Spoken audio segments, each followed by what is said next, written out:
जय श्री कृष्णा भक्तों। अपनी धर्म यात्रा के 9वें पड़ाव पर हम भगवान श्री कृष्ण द्वारा परम गोपनीय विद्या के बारे में जानेंगे। इस अध्याय का नाम है राज विद्या योग अर्थात परम गोपनीय विद्या। अत्यंत सरल भाषा में कहूँ तो सभी ज्ञान की राजमाता।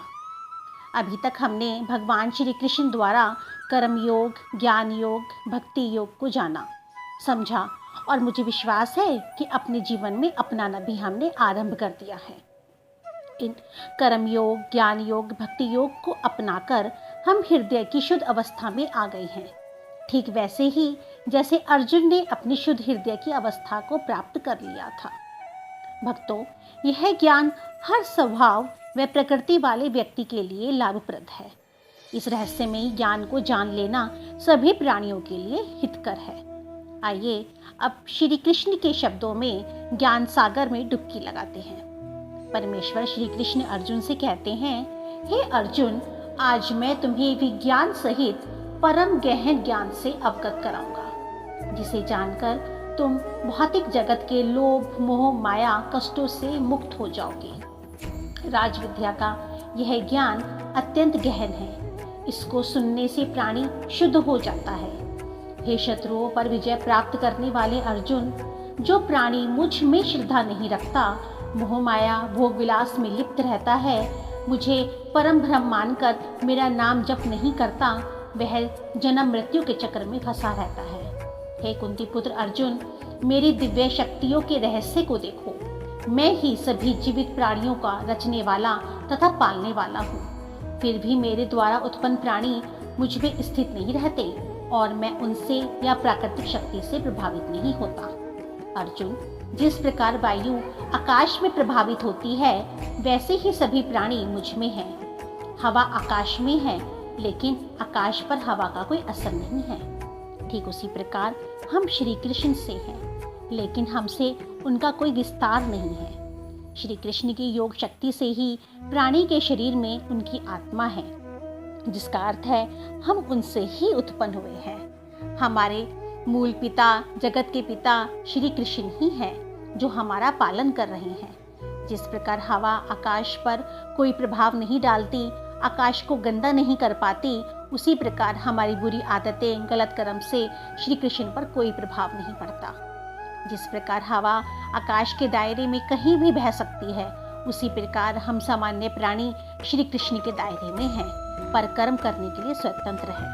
हे कुंती पुत्र अर्जुन, एक समय के अंत में सभी प्राणी मेरी आदि प्राकृतिक शक्ति में विलीन हो जाता है और अगली सृष्टि के आरंभ में मैं उन्हें फिर से प्रकट कर देता हूँ। इन प्राणियों को अपनी प्राकृतिक के प्रभाव के आधार पर बार बार उत्पन्न करता हूँ। प्रकृति मेरी आज्ञा से चर व अचर प्राणियों को उत्पन्न करती है, जिससे भौतिक जगत में परिवर्तन होते रहते हैं। मूर्ख प्राणी भोग विलास में लिप्त रहने के कारण मुझे मनुष्य अवतार में पहचान नहीं पाते, किंतु महान आत्माएं मेरी दिव्य शक्ति का आश्रय लेकर मुझे जान लेती हैं और सदैव प्रेम भाव से मेरी आराधना करते हैं। अनेक प्रकार से मेरी आराधना करने में लीन रहते हैं। पार्थ, आज मैं तुम्हें सत्य बताता हूँ। मैं ही वैदिक कर्म कांड हूँ, मैं ही यज्ञ हूँ, मैं ही पितरों को दिया जाने वाला तर्पण हूँ, मैं ही औषधि, जड़ी बूटी और वैदिक मंत्र हूँ, मैं ही घी, अग्नि और यज्ञ का कर्म हूँ, मैं ही इस ब्रह्मांड का पिता, माता, आश्रय और पितामह हूँ, मैं ही शुद्धिकर्ता, ज्ञान का लक्ष्य और पवित्र मंत्र ओम हूँ, मैं ही ऋग्वेद, सामवेद और यजुर्वेद हूँ, मैं सभी प्राणियों का परम लक्ष्य हूँ, मैं ही सबका निर्वाहक, स्वामी, धाम, आश्रय और मित्र हूँ, मैं ही सृष्टि का आदि, अंत और मध्य, और मैं ही भंडार गृह और मैं ही अविनाशी बीज हूँ।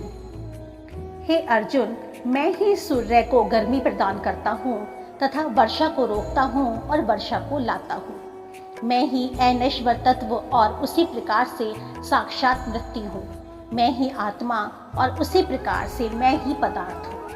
मैं जिनकी रुचि वेदों में वर्णित सैकाम कर्म कांडों में होती है, वे यज्ञों के कर्म कांडों द्वारा मेरी आराधना करते हैं। वे यज्ञों के अवशेष सोमरस का सेवन कर पापों से शुद्ध होकर स्वर्ग जाने की इच्छा करते हैं। अपने पुण्य कर्मों के प्रभाव से वे स्वर्ग के राजा इंद्र के लोक में जाते हैं और स्वर्ग के देवताओं का सुख ऐश्वर्य पाते हैं। जब वे स्वर्ग के सुखों का भोग लेते हैं और उनके पुण्य कर्मों के फल क्षीण हो जाते हैं, तब फिर वे पृथ्वी लोक पर लौट आते हैं। इस प्रकार वे जो अपने इच्छित पदार्थ प्राप्त करने हेतु वैदिक कर्मकांड का पालन करते हैं, बार बार इस संसार में आवागमन करते रहते हैं।